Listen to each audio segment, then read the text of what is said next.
Damn, son, where'd you find this?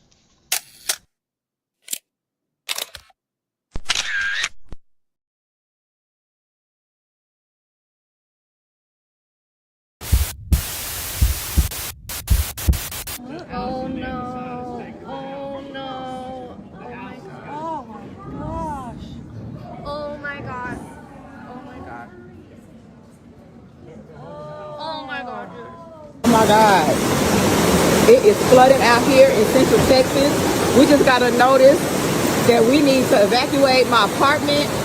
Now, those of y'all that follow me, y'all know that I come out here on my patio often and I show you where the deer and stuff are down there. He making rounds. He making rounds. He making rounds.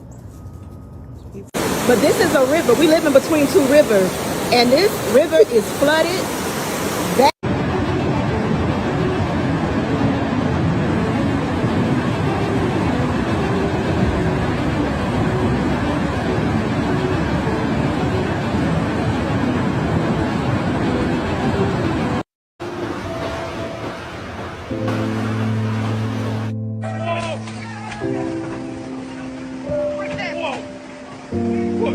Where's Viv? Where's Viv?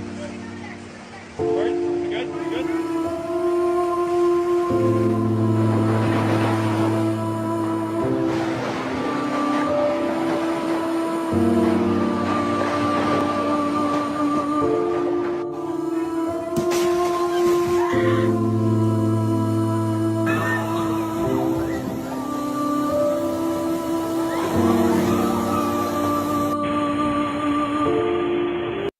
It's fresh like spring, we want to pass it on. Reach for you, my friend, this happiness that I found. Can't depend on it, it matters not where you're bound. I'll shout it from the mountaintops. Praise God! I want my world to know the Lord of love has come to me. I want to pass it on. By examining his own attitude towards the possibilities of peace, towards the Soviet Union, towards the course of the Cold War. Art muscle. It was a way of making me feel that they were a part of me. You see it on the bridge. Wait, how they get it? If the government had to change the screw in the bridge, they had to shut it down. They got state troopers out there. They got lanes closed. They got their own strange machines. How did they get up there?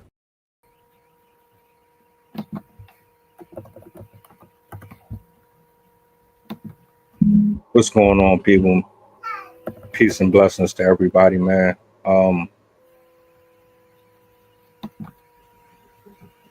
You saw the opening, then you know why we are here. My thoughts and prayers go out to everybody in Texas. I actually know someone personally that stays out there. And if you're watching right now, I want you to know that you're in my prayers. You've been in my prayers since this has started. And I hope you and your loved ones are safe. You know, a lot is going on in this world, and you never really know when things are going to come to your doorstep. So I wanted to take this moment to dedicate this to every single man, woman, and child that lost their life in this flood. Benny, how you feeling? Pretty good. It's definitely a sombering topic, especially because we won't just be talking about Texas.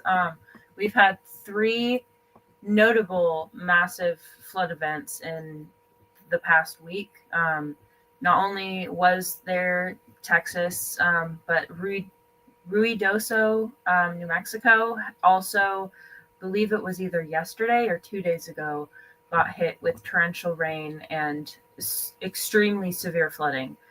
They said it was probably a once in 100 or 200 years, possibly even 500-year event. As well as, let me double check to make sure I get the state right. is it North Carolina or South Carolina? Hurricane Chantal, or sorry, Tropical Storm Chantal also caused massive flooding on the eastern seaboard as well. So yeah, there's a lot going on, and it's not even just the United States. Spain also had more flooding. China has had major flooding. I believe Pakistan had major flooding. It's definitely happening around the world right now. But yeah, we are here to talk about a lot of those events, particularly the first three that I mentioned. Something that you brought up. These events aren't something that just happens every day. It's not very often that it's reported that we get such severe weather to this degree. I don't think that I've seen anything this bad, and especially spread as far as it's been. I don't think I've seen anything like this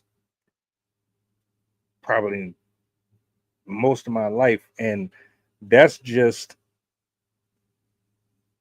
from what I know, because I'm not heavy into a lot of the destruction that weather typically causes in other locations. Like, I'm aware of tornadoes, hurricane season, and things of that nature, but like I never really kept up with floods of all things, because we never really had to worry about that too much. So it's devastating on all fronts, because you're not just losing your homes, people are actually losing their lives in these situations. And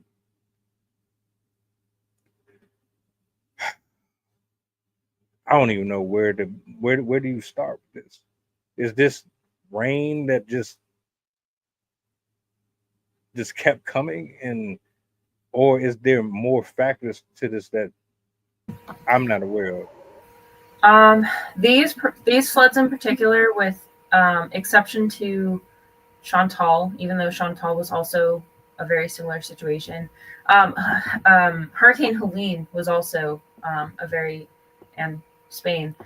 So basically, what happened in a lot of these events is that there was rain in a different location and it washed down.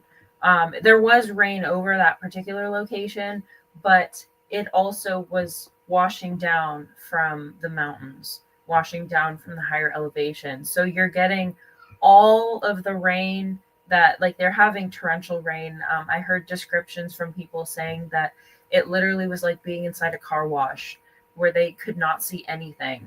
And in Chantal, they got 10 inches of rain in in North Carolina. And the 24-hour record was 11.91 inches of rain. And just to give you a little perspective, it takes about 12 inches of water to be able to push a car. It takes about 6 inches of water to push down a person, to knock a person over. So they got a tremendous amount of rain at the same time. With Texas, a huge part of the problem was their dry climate, their dry, flat desert kind of climate. When the ground is dry and hot and hard like that, water doesn't absorb very easily. And so I don't know if you saw the video that I sent you earlier today.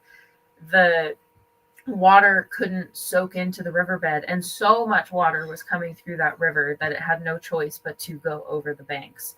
And so what we saw was basically all of the water from that storm washing down the river all at the same time. That's exactly what happened in Hurricane Helene as well. The storm dropped water right onto the mountaintops, and all of that washed through. And unfortunately, with Hurricane Helene, the thing that complicated their floods, was the fact that they recently had fires there. With really severe wildfires, it can make the ground hydrophobic. Also, the lack of vegetation, as I said, the dryness can make it hard for the ground to penetrate, for the water to penetrate. And so literally it just like rolls off the top of the mountain as if it's like a waterproof blanket. And so you literally just have these massive rivers running down the sides of the mountain, and it wiped out the people downstream. The people that were in the valleys were just inundated with thousands and thousands of gallons of water all rushing down at the same time. And so with all of these cases, except for Chantal, it was riverside communities getting hit with more water than that culvert could handle. And with Texas, that was an extraordinary amount of water. None of the scientists even would have predicted something like that. I think it's egregious that the country could criticize and blame the weather predictors because they weren't able to guess that this would be as severe as it was. There are so many examples in history where something turned out way worse than we anticipated. It's unfortunately a symbol of the inadequacies of our system. We very clearly do not have a very good system of warning for people that live along rivers, because this is very common. While not nearly as bad, San Diego got really bad flooding. I believe it was 2024. It had been like, this is very common in desert / drought prone regions, especially in areas like California, New Mexico, Arizona, Nevada, Colorado. There's a reason why we have some big winding rivers in those areas. The water likes to run over the ground. It doesn't like to soak into the ground. And so flooding is far more prone in dry, rocky regions. So those are all factors that contributed to all of these floods. And interestingly, we as a society have actually gotten fairly lucky. There have been severely massive floods in history before. In 1862, California and large parts of like Washington, Idaho, Oregon, they got torrential downpours, and the whole Central Valley of California was filled up with water. That whole, like, if you've ever seen a picture of California, you have the mountains on one side, the mountains on the other, and that big dip in the middle. That whole thing was filled up with water. The deepest locations were as much as 30 feet, and the shallower locations were about 10 feet. And that's what Texas saw. That's exactly the flood levels that was seen in Texas. And this one actually, in the California one, it submerged the the California capital, so they had to move it from Sacramento temporarily. It was the Sacramento River, I believe, that was the culprit for that particular flooding event, but also the fact that they got, like, literally in 40 days, I believe, it wasn't raining 2 days out of the whole thing. It was a train of storm and just brought rain after rainstorm. So yeah, that's another factor is getting storm after storm, because especially in areas that are more saturated, like Eastern Texas, Louisiana, Mississippi, Kentucky. I guess not Kentucky. I don't know if Kentucky's that swampy, but like Louisiana, particularly Florida, they are very swampy. They're already filled up with water, like the ground is hypersaturated, and so they have floods because there's literally nowhere for the water to go because the water level's already so high. And so they have flooding because it just collects along with the water that's already there. So it just makes a bigger lake.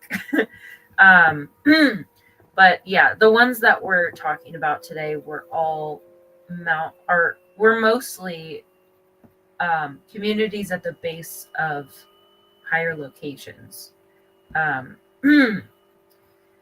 yeah. Yo, I don't blame the people down there at the news station. How can you really? Well, there's a couple things I don't think that you can predict. You can't predict when it's going to rain, to me. That's just my opinion. I don't think that you can predict when there's going to be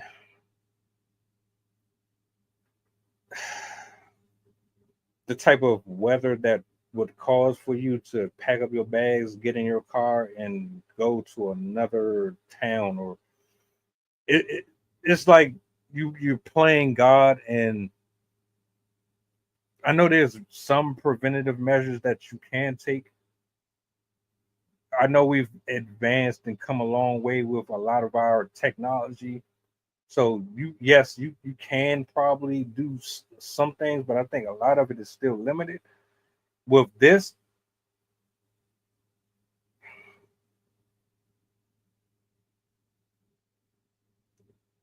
I'm torn, right? Because did they not know that this was coming, or was it like we just can't anticipate the amount of rain that's going to actually come? We know it's going to rain, but we didn't know it was going to be that much. It was the second one. They underestimated the amount of rain that would be dropped, because a storm's capacity for damage has a couple different factors.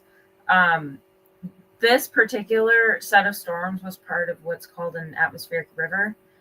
They very frequently affect the Northwest, Oregon, Washington. They sometimes affect California, but they can also affect other areas.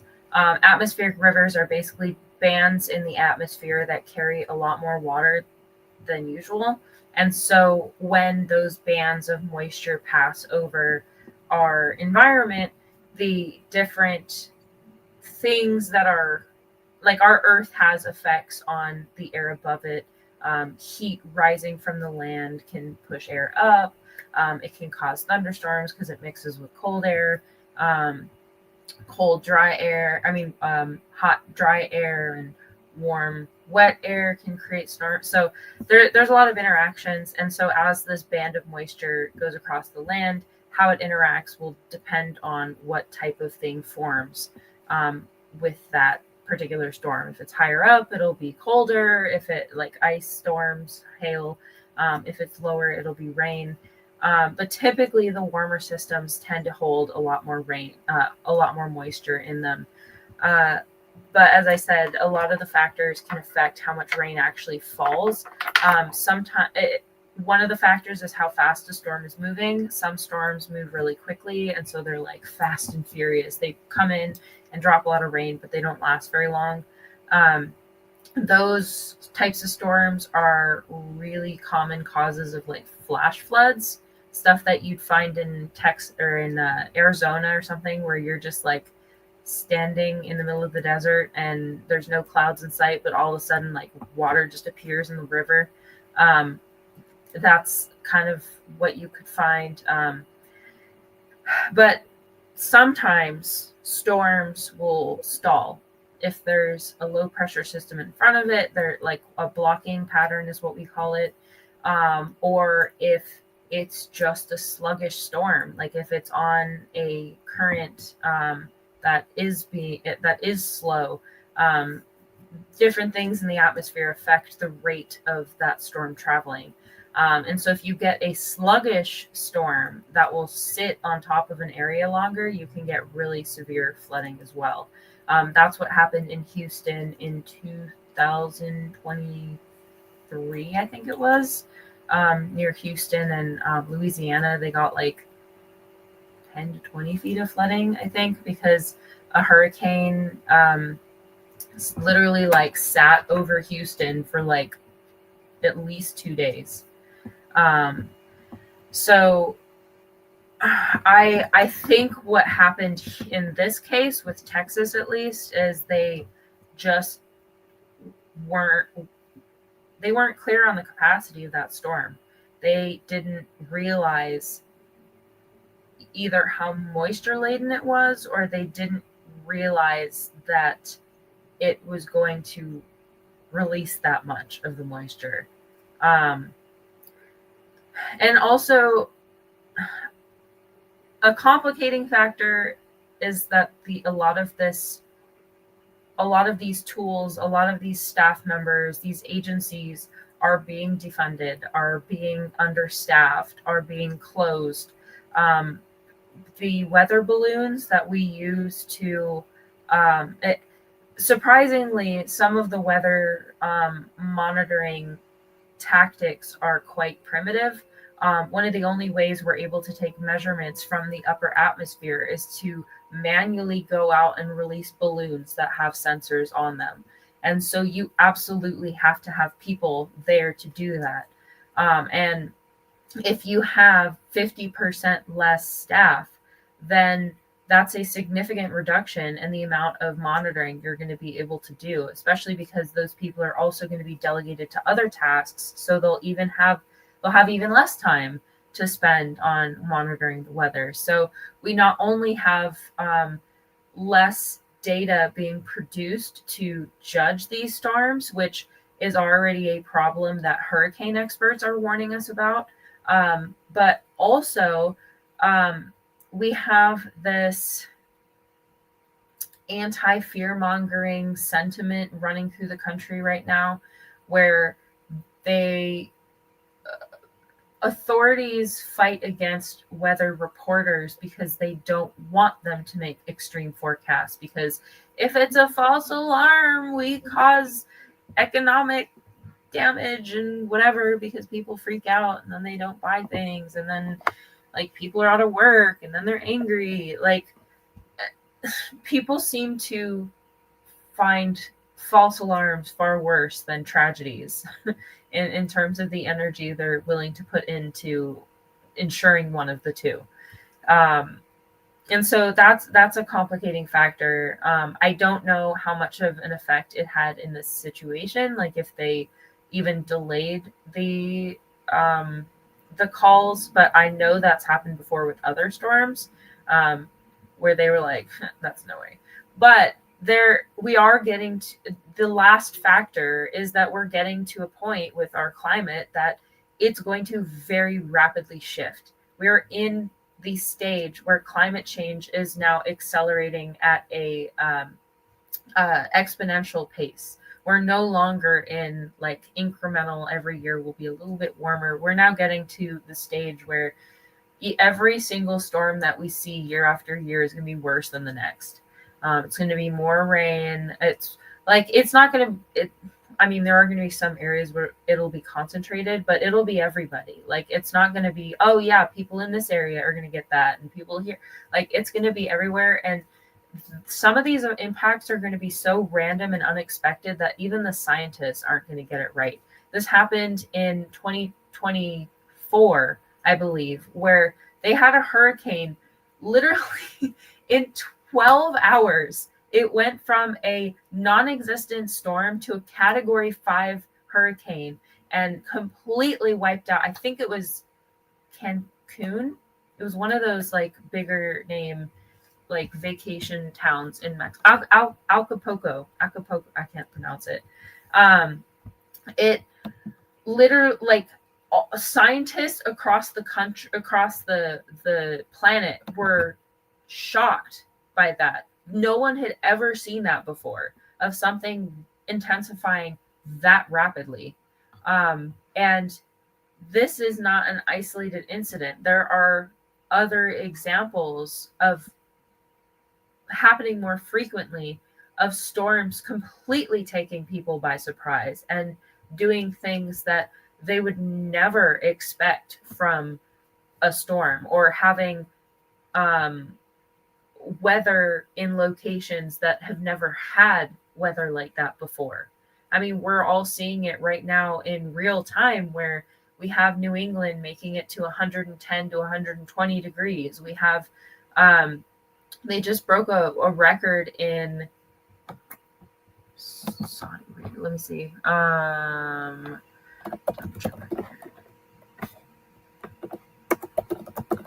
forgot what country it was.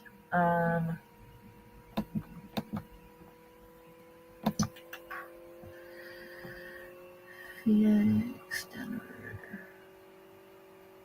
It was like, I can't remember. I can't find the article now, but there's a place in the Middle East that reached like 134, 136 degrees or something ridiculous. But yeah, a lot of these incidences are getting worse. And what people don't realize is, with climate change, warm air holds more water.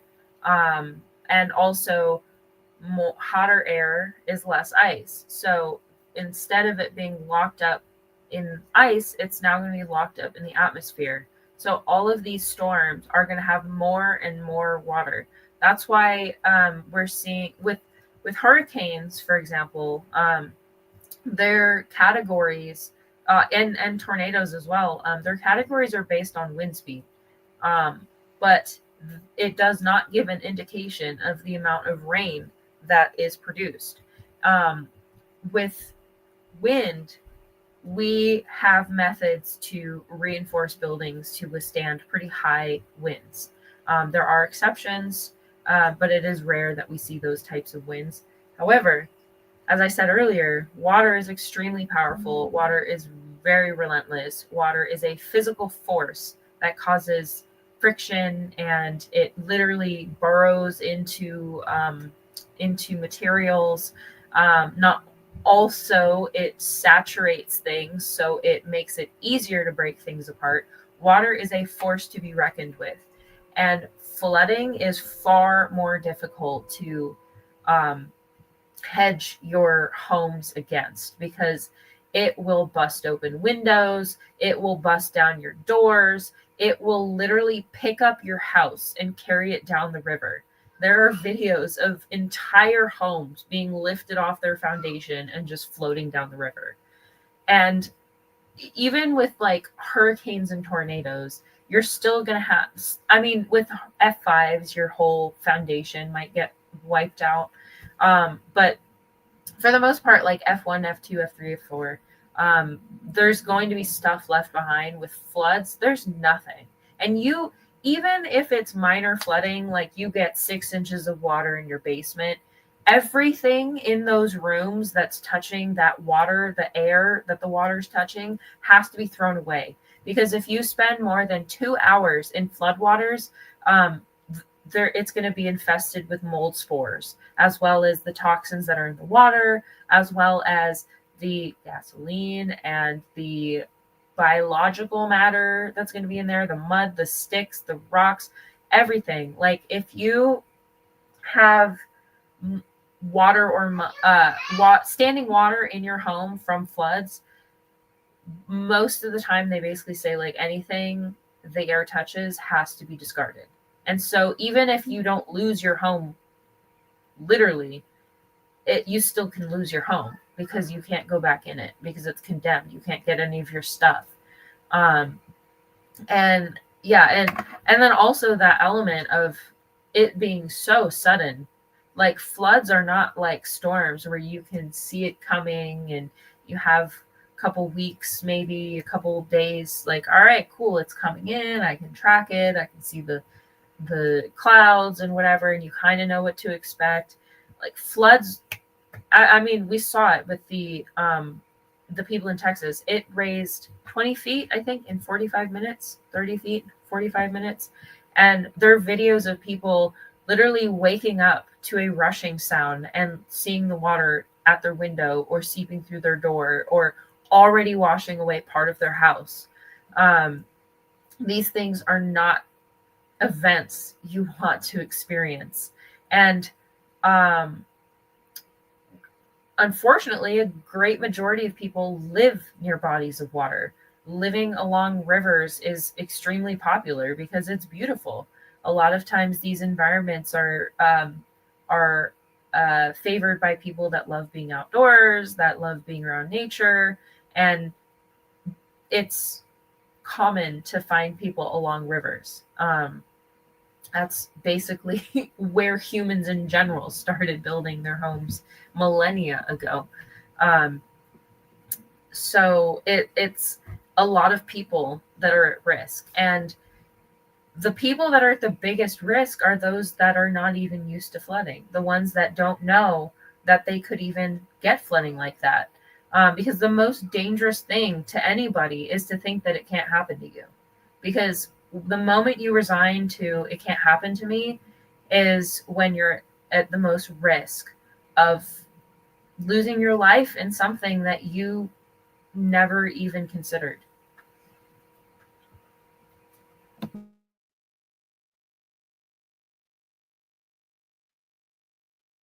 First, I'd hate to be laying in bed. I hear a rush of just something roaring. Things start shaking. I assume that it's somebody outside working on something. Maybe there's somebody having an altercation nearby, but I look down at my floor and the water is almost right there next to me in the bed. There's a video that I was watching.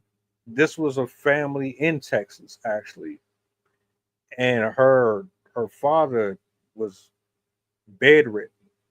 He couldn't get out the bed.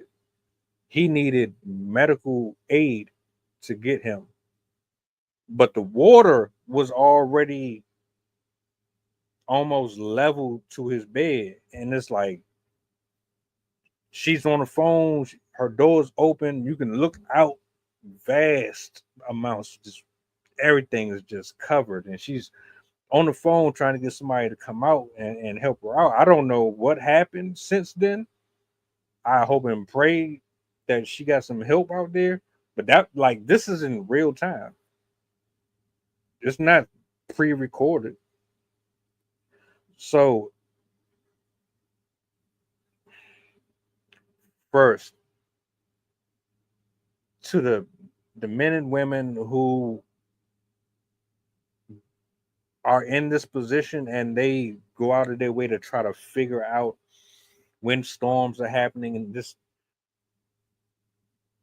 I'm not going to sit here and say that this is easy by a long shot, because based on your numbers, a lot of people don't really care about this as much.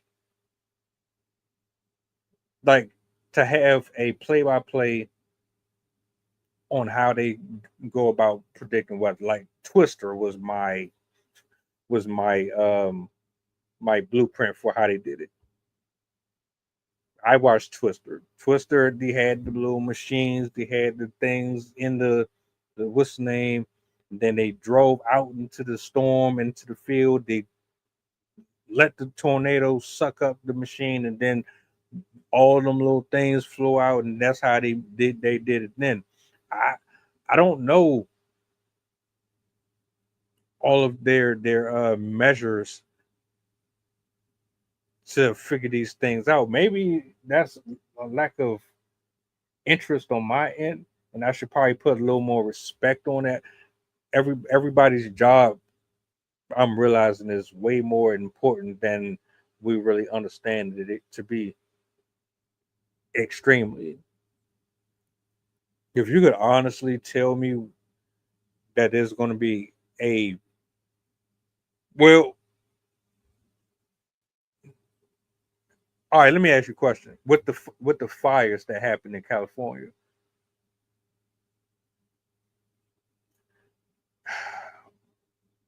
was that more based on they actually know how to address this so they could actually save people versus with rain, it's not as predictable as fire. With fire, you can see fire burning, but there was something that you had mentioned about how flames can travel, like the I can't remember the wording you use. It's like it The travels. sparking, Yeah, it the ashes. travels. Yeah. Right. So, are there significant differences between combating something like that fire versus a storm that you just don't know is going to be able to run through every single neighborhood, camps, and all that? There's definitely a lot of similarities between the two events. One, there's there are things that people can do to increase their chances of survival. Um, there are uh, one thing I want to mention before I forget to, if there's ever like a flood running through your house, open the front door and the back door, because if you allow the water to run through the house, it's less likely to push down your walls. So you're more likely to like preserve the house and not be washed away with it. Um, so there are things that people can do.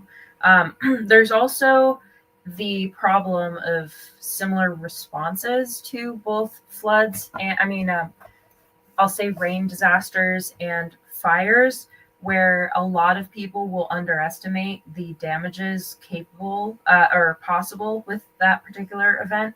And so, even though they'll see it coming, a lot of people will stay put because they'll be more interested in saving their belongings in their house than they are worried about potentially losing their life. And so, you'll see even like the other thing with warnings, the other thing that the government that keeps saying like, oh, it's the people warning, it's their fault. Um, a lot of people don't leave. A lot of people won't evacuate, even if they are told to. And not to mention, this happened at what, like 1, 2, 3 in the morning. So a lot of these people may not have gotten the alarms in the first place either. Um, so it's the same thing with fires, where sometimes people don't know that the event is going to be happening until it's literally in their backyard. I've heard so many, like, you know me, I've watched so many documentaries on disasters. I have seen hundreds of hours of footage of people talking about surviving events, talking about trying to save their house, talking about their experiences. Waking up to disasters. Like I've heard it from Helene, I've heard it from fire disasters, from flooding, from Hurricane Katrina, from like across the board. It's very common for people to be taken completely by surprise by all sorts of events. It's definitely not just rain events. Fires can also take people by surprise.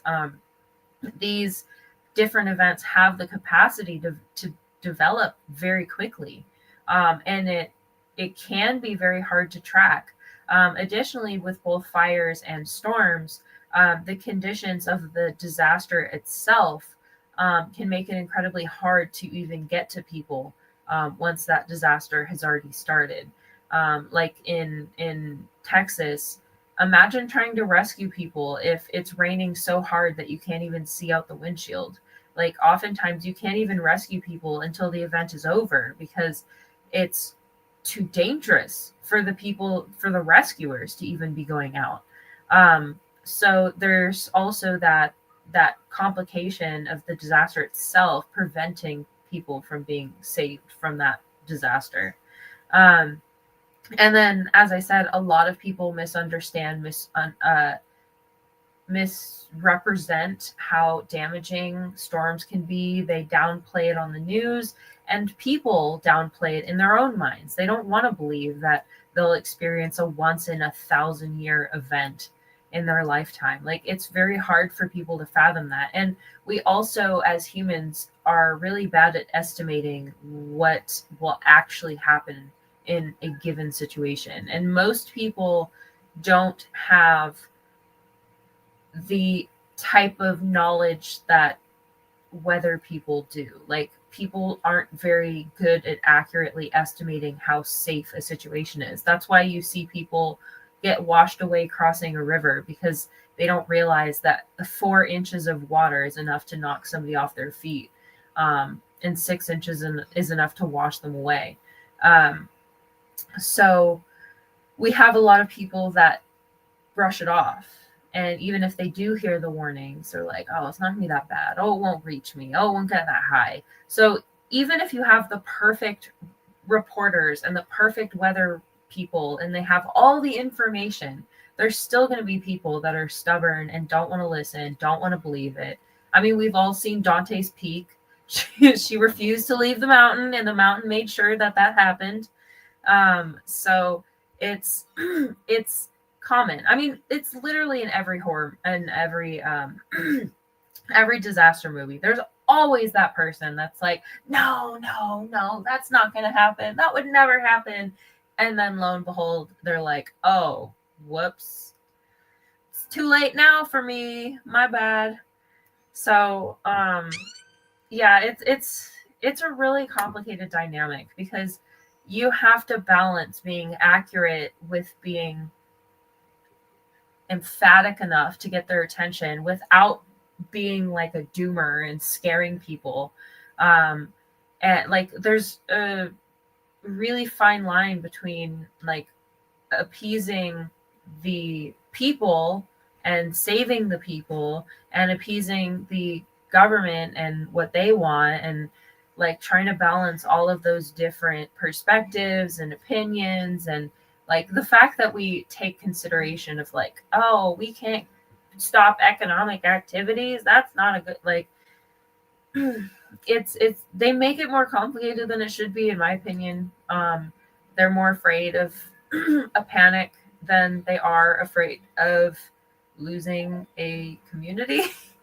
But I'm hoping that people will start to take things more seriously as we have more and more of these events, because we're definitely heading towards a world where we will have more and more of these events. I think I forgot to finish explaining earlier, but with hurricanes, their speed, their category is determined by their wind speed, not by the amount of rain that they drop. And so that's another reason why storms can be so deceiving to people, because they're hearing more about the dangers of the wind rather than the water that the cloud can carry. So they might have a tendency to underestimate or misunderstand what's about to happen. And then lastly, you brought up kind of a good example of that. A lot of people don't have the capacity to leave. A lot of people don't have a place to go, don't have transportation. They might be disabled. They might be attached to equipment. They might be children under the care of other adults. Like, there's so many situations where somebody might not even have access to getting away from a particular tragedy. That's a huge factor in heat-related deaths with heat waves. The elderly are often the most common deaths, those and like hikers, because with the elderly, they are more susceptible and have a harder time maintaining their body temperature. And they also tend to be like isolated, and people aren't visiting them and checking on them and stuff, and so they tend to die in the night because their heart can't handle the heat, and it doesn't give them the opportunity to cool down.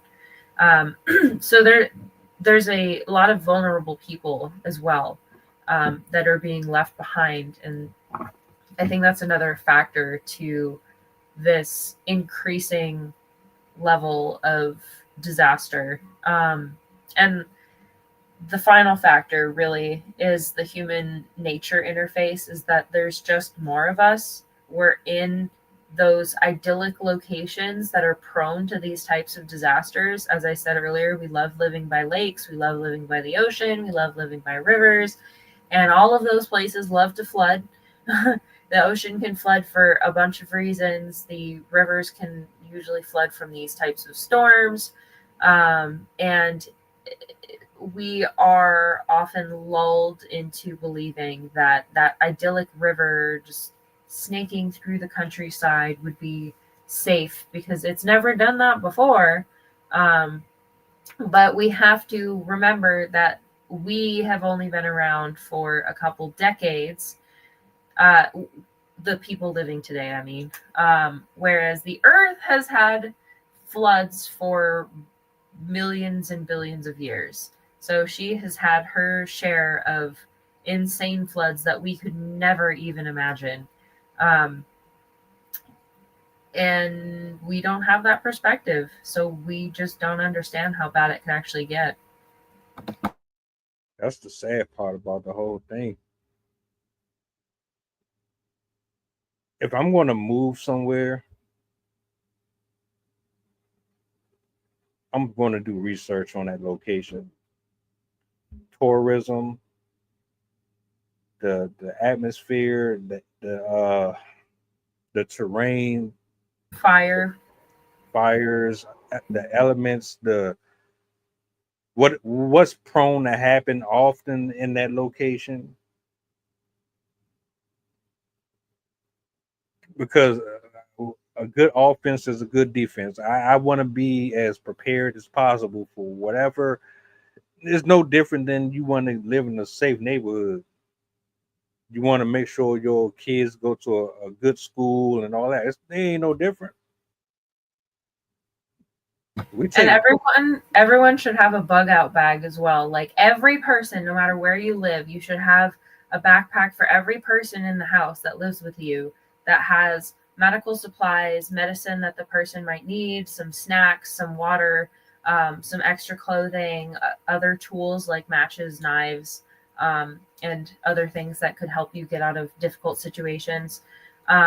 Definitely gear it towards the types of things that happen in your area. Like, for example, I'm not going to be making a hurricane kit in my house because I don't need to worry about those, but I definitely would have an earthquake kit and a like power outage type of prep type stuff. But yeah, have something that you can grab and go, because that can make a huge difference in the hours and days preceding.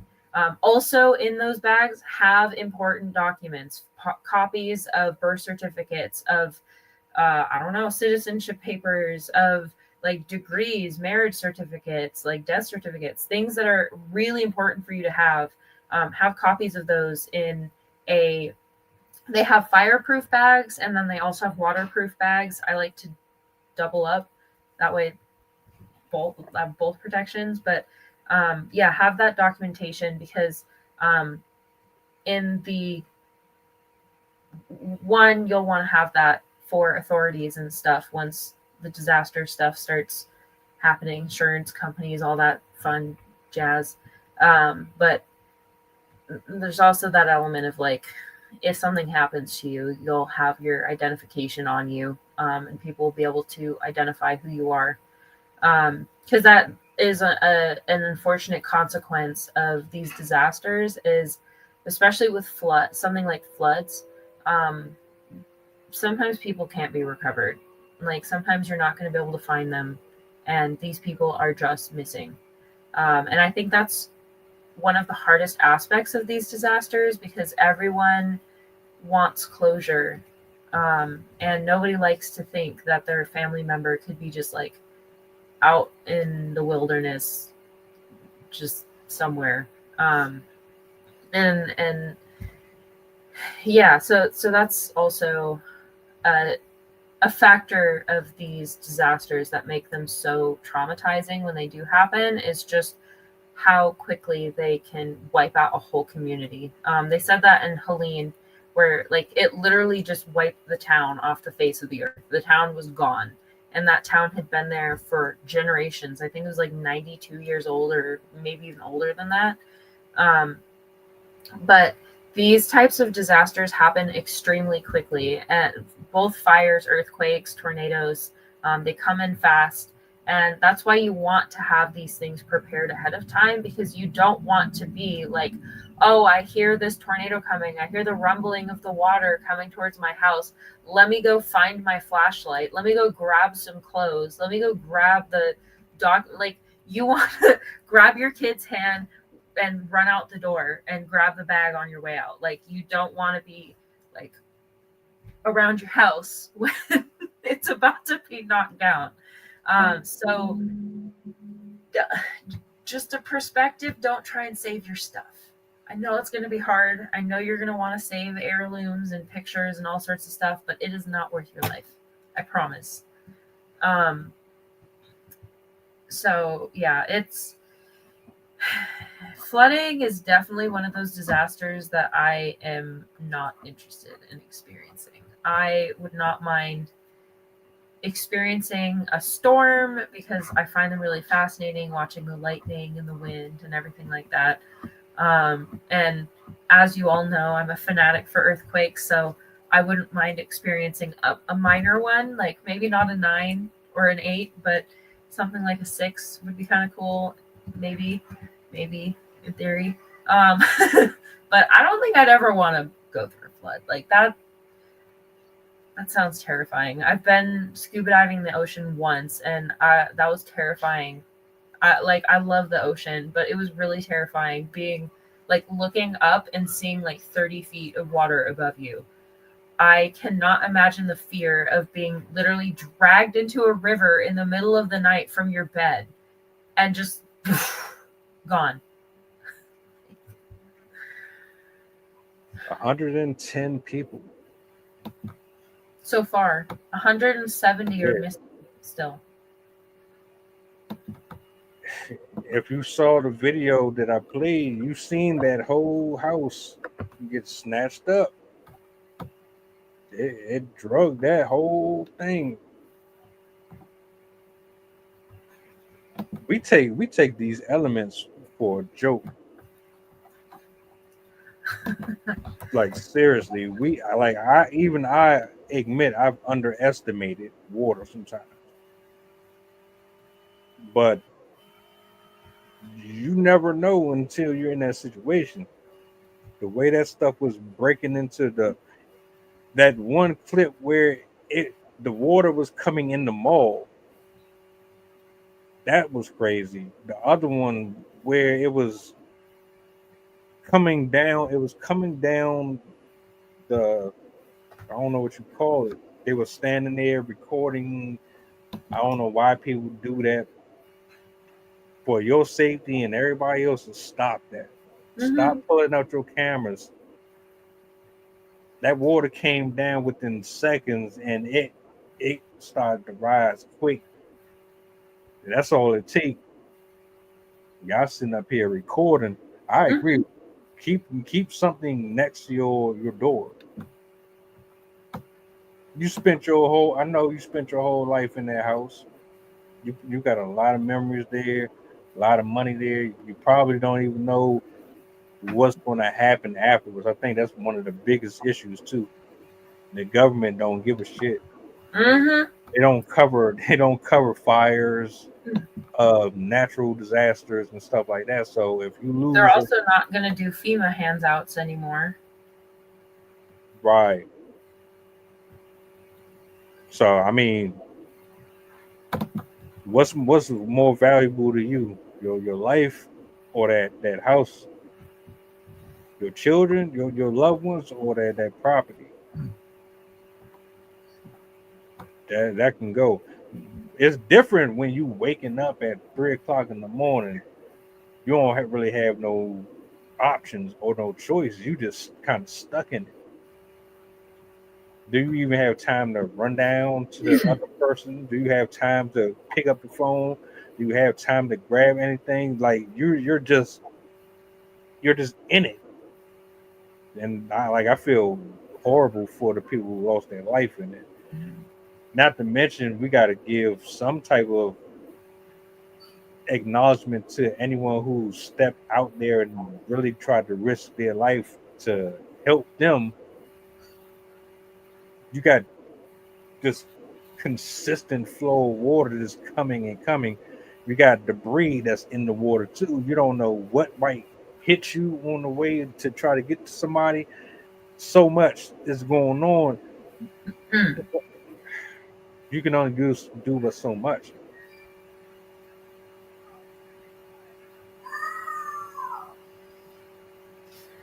And I promise you, it was not weather manipulation. No matter what they're saying, it was not. The most we do is cloud seeding. And we basically, what that is we drop ice crystals into, or no, we drop iodide or some sort of chemical.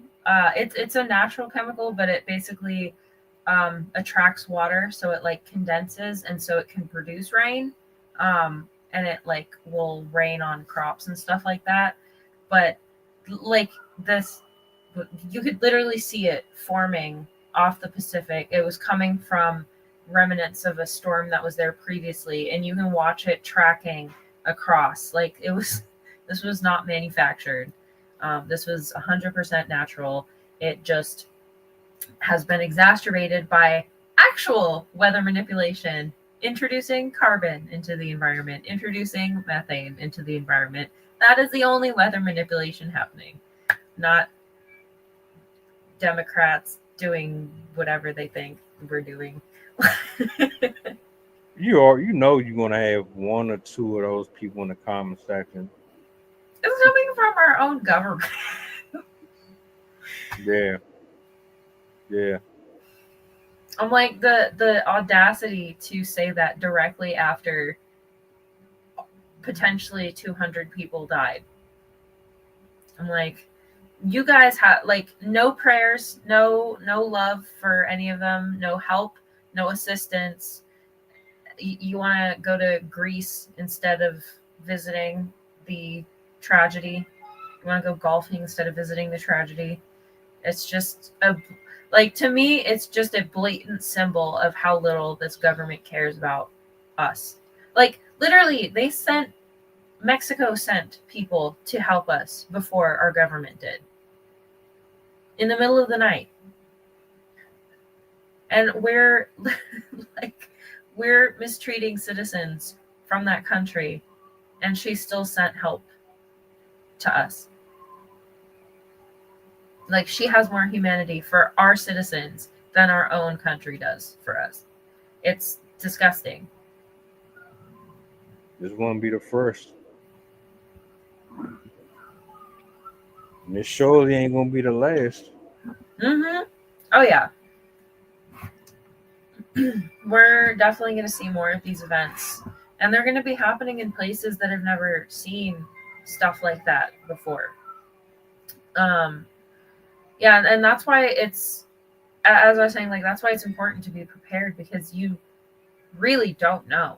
These things can happen out of nowhere. And especially, like, I track storms. I follow storms. Like, I live on my weather app, but a lot of people don't. A lot of people are living their life, doing work, and pay no attention to what the weather is. And if you're someone like that, you're probably not going to pick up on, like, oh, rainstorm. Okay, whatever. It's easy for people to just dismiss something as unimportant. And so, yeah, that's why you need a quick way to get out, because no matter what you're facing, you'll at least have the things that you need. And then also it gives you a chance to get the things that are most important to you, like your kids and your pets. Because especially pets, those are very frequently people are forced to leave behind their pets in disasters because particularly with cats, they have a habit of hiding under beds when these things are happening. And then like dogs and horses will tend to like run away from home.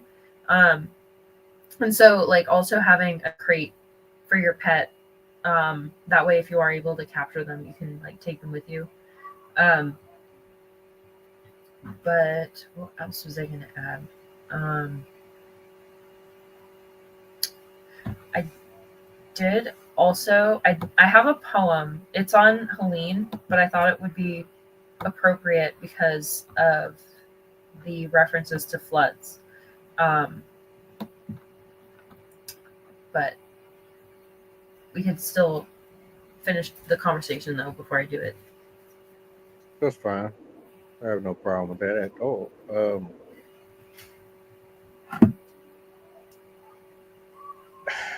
At some point, we got to start taking accountability for a lot of the lack of humanity we have. I said it yesterday. It's not a gender thing; it's a human thing. Yeah. We might not be able to save everybody, but we can prevent some of this stuff. I wonder if they could create some sort of alarm system, like attached to a buoy or a pole or something in the middle of riverbeds that, like, if it reaches a certain level, it like sounds out an alarm. That way, like, if it hits a certain stage, people can get out before it actually like comes into their houses.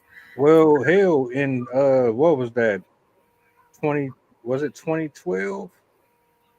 I think it was 2012. They had the buoys, if there were buoys, I can't remember what they were. They marked them, and when the temperature changed way too dramatic, it would let them know from where they were. And then he went to the president and everybody. They ain't listened to him. They basically said, "I thought you said this wasn't going to happen for another 100 years." Well, I'm sorry, but it's happening right now. We need to go ahead and make some changes immediately. And they ain't want to hear it. I think it's possible. Why not? You can go to space. Mm-hmm. I always that always frustrates me. That'll be a good episode actually. I'm so annoyed with the trek to space. Like, we want to move to Mars. I'm like, how about we fix the planet we have first? Like the one that actually is sustainable to life. Like, why are we so obsessed with moving to a rock with no water and air? Like, we literally have a rock with water and air right now that we could just protect, but y'all are more interested in whipping it out about a red planet with nothing on it. Like, all right. I have a theory. I think the reason why they're so pressed for it is because they know something that they're not sharing, Mark Zuckerberg. and they're trying to make preparations. Like I keep going back to the 2012 because I swear a lot of these movies be trying to. Some of them are just fictional. Nudge, hint, hint. Yeah, that's what I'm like. You're trying to let me know something before let me know something. Okay. So yeah, I've definitely come to that. I don't know if I can call it a conclusion, but I am very attached to this theory that they are purposely ending the world, or like they're purposely making it impossible for most people to live on this planet. That way they can basically have their bunkers, survive there, and then when we're all dead, then they have the planet to themselves, which will obviously backfire, and I don't think they'll be successful, but I think that's what they want. They want to wipe us out so they can have the planet to themselves and all the resources and all the stuff, and they can control it and be the land barons over who's left. We I can be swear their they don't. slaves again. I swear they don't care about us for real. Oh, they don't. They definitely don't. Like Mark Zuckerberg literally has a compound that's like 600 acres. He has cows. His bunker goes down like 5 stories. He has like food and water systems and like also like it's like a mansion underground, like a gym and everything that you could possibly need. And I'm like, that is a survive the end of the world bunker. That is not just a compound. Like he knows something. Same with Jeff Bezos and a couple other like lower key billionaires. They all have like their and what's Oprah, like her buying up all that land in Hawaii. I definitely think that they know more than we know.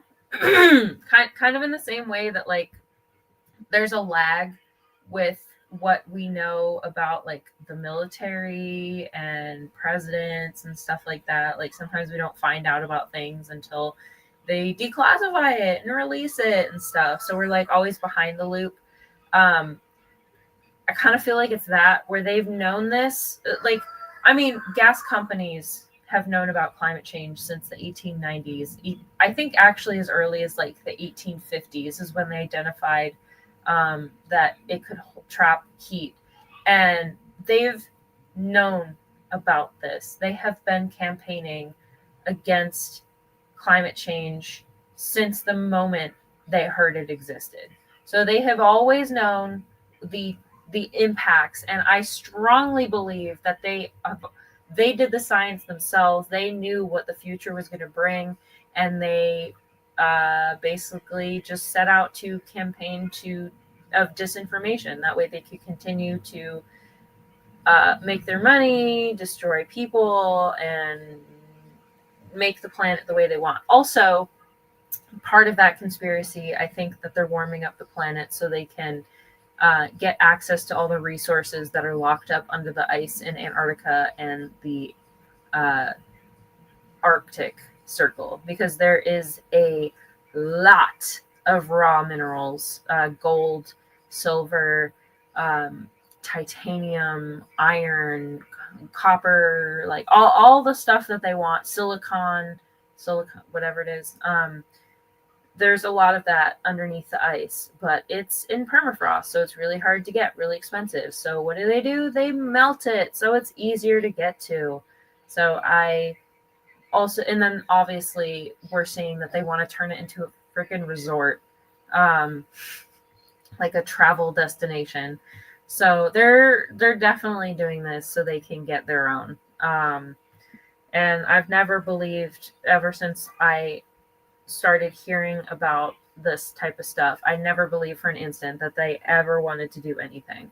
I had hopes that Democrats did, but I don't believe that they care anymore either. Like, I think they're all kind of in the pockets of somebody. And I truthfully think that the only way that we can really fix this is to boycott a lot of those companies, but it's we as citizens have to do that. Like, I don't think they're going to be protecting us. And again, that's why we have to be so forward and truthful with people about what's happening.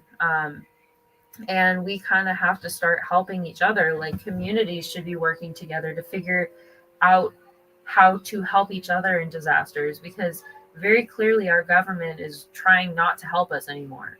They're not trying to reinforce safety in the communities. They don't care about things that could impact us. They only care about if they're getting their money.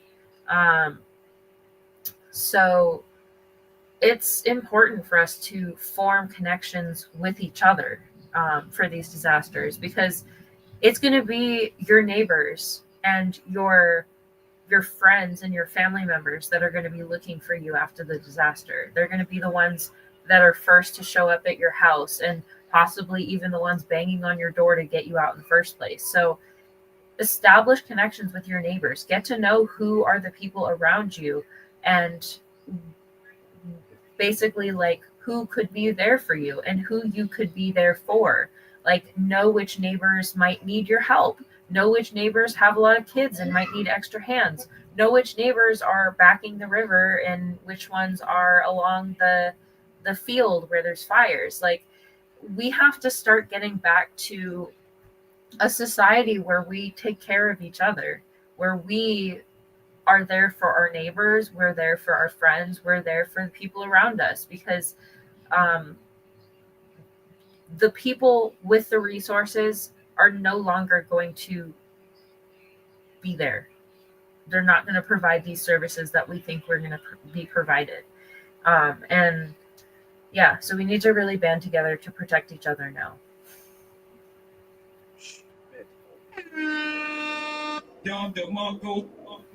Bang, bang, bang, bang. Everything you said. That's why I like talking about disasters on here, because I always hope that obviously I get very excited about this, that my passion will encourage people to pay more attention. Because I want to, one of the things that I've found with my own research, I've been looking into these disasters for a long, long time. And it's always been triggered by fear. I've always wanted to understand these disasters as a way to denature the fear that I felt, because I would have these, like, when I was a kid, I'd be anxious that like floodwaters would just appear in my backyard, even though I didn't really live in a place like that. I would worry about a random tornado in my neighborhood and stuff. So I learned about all of these disasters so I could understand the mechanisms behind them, how they worked, and began to understand the patterns behind them. And that's the last piece of advice I really have, is to just educate yourself. Make sure that you understand how these types of events happen, how they watch survivor videos and try and understand what they did to get out. Like, look up safety tips, look up things about how you can prepare your home for it. Like, do your research, because not only will that increase your likelihood of surviving events that happen, but it can also reduce your anxiety in the meantime. So you're not sitting there chewing your nails all the time, worrying about, like, what if a hurricane comes? What if a storm comes? You'll know what to expect, or at least understand the general air, like what you could kind of expect. So keep researching, keep trying to understand what's happening around you, because that will really make a difference. It's about that time. What made us unique and special was community, and we need a lot more of it. A lot more of it.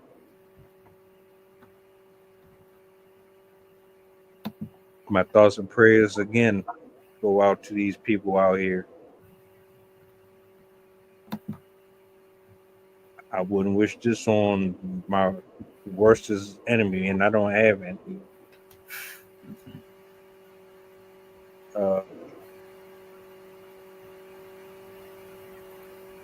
Wow. I can't even put myself in their shoes. I don't know how it feels to be in that. I can only guesstimate from what I've observed, and even that doesn't even compare to just standing in it and then watching it.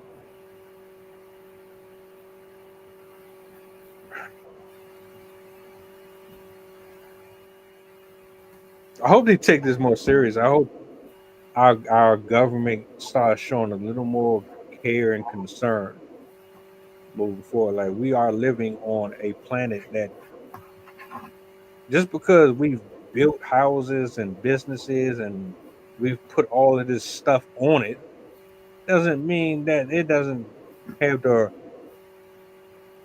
inkling, or it might not start to talk back to the people, so to speak.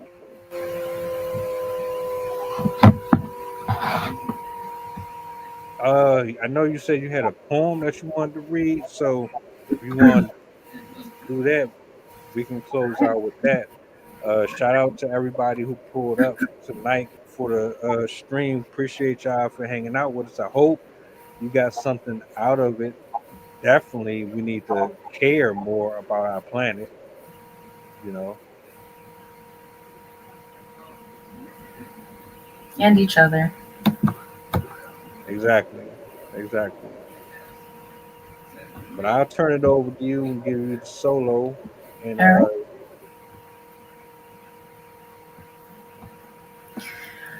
So first, I want to say my heart goes out to everyone that was affected in New Mexico, in North Carolina, and in Texas. And I just pray that people are able to be reunited with their families and are able to survive and get past these massive catastrophes.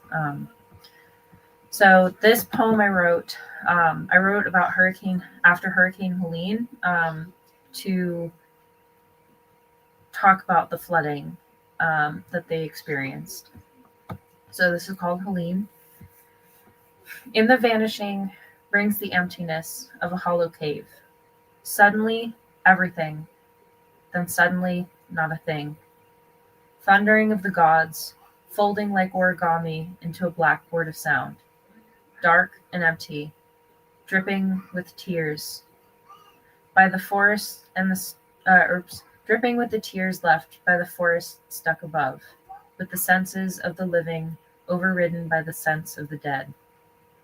There was a crime here today, one a long time coming, one driven by ignorance and misallocated concern, one they knew would come, when they said they'd be there, yet instead blamed the broken roads, leaving flailing limbs forgotten to cling to trees and homes, sputtering ears listening to the screams of the ones washed away. They then faced TVs begging for funds, funneled into the stapled tabs of a mouthpiece's lackluster stay, watching the problem they themselves took part in, keeping their mouths shut only now to hide their false shock that the wells have been washed away, feeding carelessly on the wantons of broken families, still reflecting the faces of the lost in their eyes. Stories from the weary worried, projected into the dark like flashlight beams, onto the ones who actually cared, blankly holding blankets on shoulders, replaying tattered mental notes, houses and lives ripped away from their moorings, taken by the disgusting, digesting, economic cyclonic rush, feeding airtime to hungry speakers, fertilizing the mudraker's rights. How can we put so much worth in paper when it's only human hands that absolve us from the sickening filth? Only hands can revive life. So where are the hands of those that we buy from, work for, voted for, and relied on? Where are you now?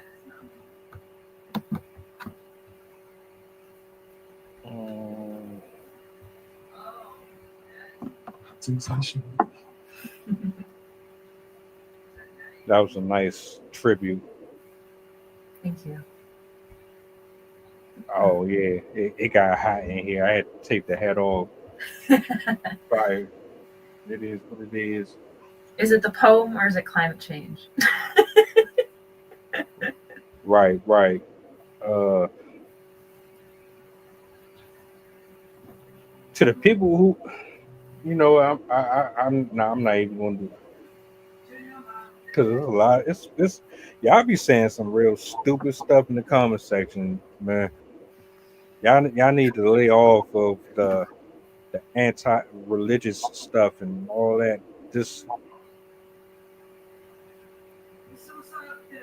but I want to say thank you for pulling up, sharing your piece, your wisdom, your knowledge on the story, and just giving us information that we might not have had prior to this. Yeah. Damn. I wish I could help. I know. But we about to get up out of here, man. Y'all enjoy the rest of y'all night. Thursday's around the corner.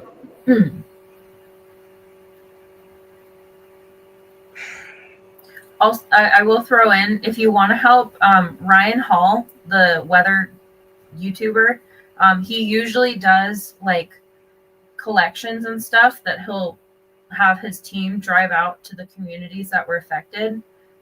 So that could be a good way to make sure that people get helped. Like if you wanted to donate food, water, money, Ryan Hall is a really great source because he actually goes like directly to the communities. It's not like, I don't really trust organizations now. Good catch. Good catch. All right, I'm gonna let you up out of here. Y'all enjoy the rest of your evening. Drive safe. Yeah. Hug your loved ones a little tighter tonight, man. Be And safe. see y'all tomorrow.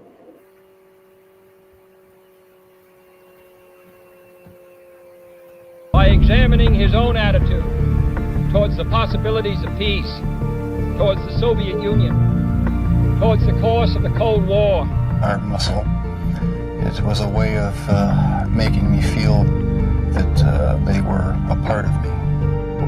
You see it on the bridge. Wait a minute, how they get it? If the government had to change the screw in the bridge, they had to shut it down. They got state troopers out there. They got lanes closed. They got their strange machines. How did they